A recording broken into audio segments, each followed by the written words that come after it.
మాత్రం మేము తీవ్రంగా ఖండిస్తామని చెప్పినాం. సినీ నిర్మాత బండ్ల గణేష్ ప్రారంభించిన సంకల్ప యాత్ర 22వ రోజుకు చేరుకుంది. తిరుపతి రూరల్ ప్రాంతానికి చేరుకోగా టీడీపీ నాయకులు అభిమానులు ఘనంగా స్వాగతం పలికారు. చంద్రబాబుకు బెయిల్ రానప్పుడు తన గుండెల్లో దడ పుట్టిందని చెప్పారు. ఆయన కష్టాలు తీరాలని స్వామివారిని కోరుకుంటూ అడుగులు వేశానని అంటున్న బండ్ల గణేష్ తో correspondent Kiran face to face.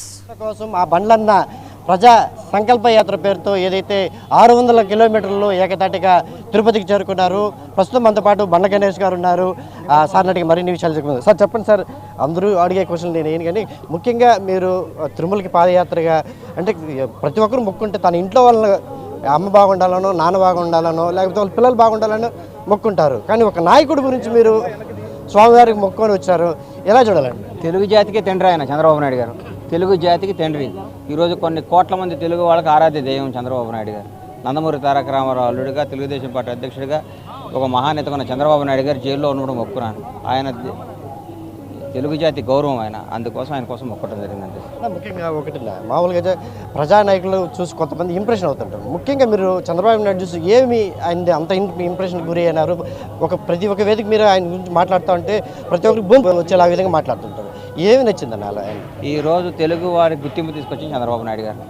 ప్రపంచవ్యాప్తంగా తెలుగు వారందరూ ఏ దేశంపైన తెలుగు వారు అన్ని రంగాల్లో ముందున్నారంటే దానికి విజనరీ చంద్రబాబు నాయుడు గారు.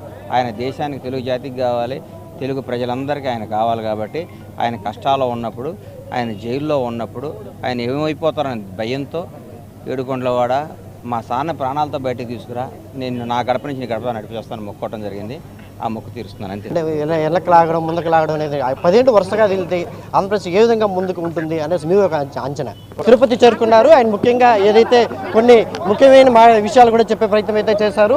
రాబోయే 20 సంవత్సరాలు రాష్ట్ర ముఖ్యమంత్రి చంద్రబాబు నాయుడే ఉంటాడని చెప్పేసి కూడా ఆయన చెప్తున్న పరిస్థితి కనిపిస్తోంది. ఇదేమైనప్పటికీ ఏదైతే బండ్ల గణేష్ తిరుపతి యాత్ర మాత్రం అంత విజయవంతంగా సక్సెస్ అయిందని చెప్పేసి ఆయన చెప్పుకుంటున్నారు. ఏదేమైనప్పటికీ ఇది మాత్రం ఒక విజనరీ లీడర్ తలపెట్టిన అతను బాగుండాలనేసి మీ యాత్ర చేపడుతున్నాము, అది ముఖ్యంగా ఇది పూర్తి చేసుకున్నామని చెప్పేసి బండ్ల గణేష్ చెప్పే పరిస్థితి అయితే కనిపిస్తాం. కెమెరా పర్సన్ జయప్రకాష్తో కిరణ్, 99 టీవీ, తిరుపతి నుంచి. హన్మకొండ టీటీడీ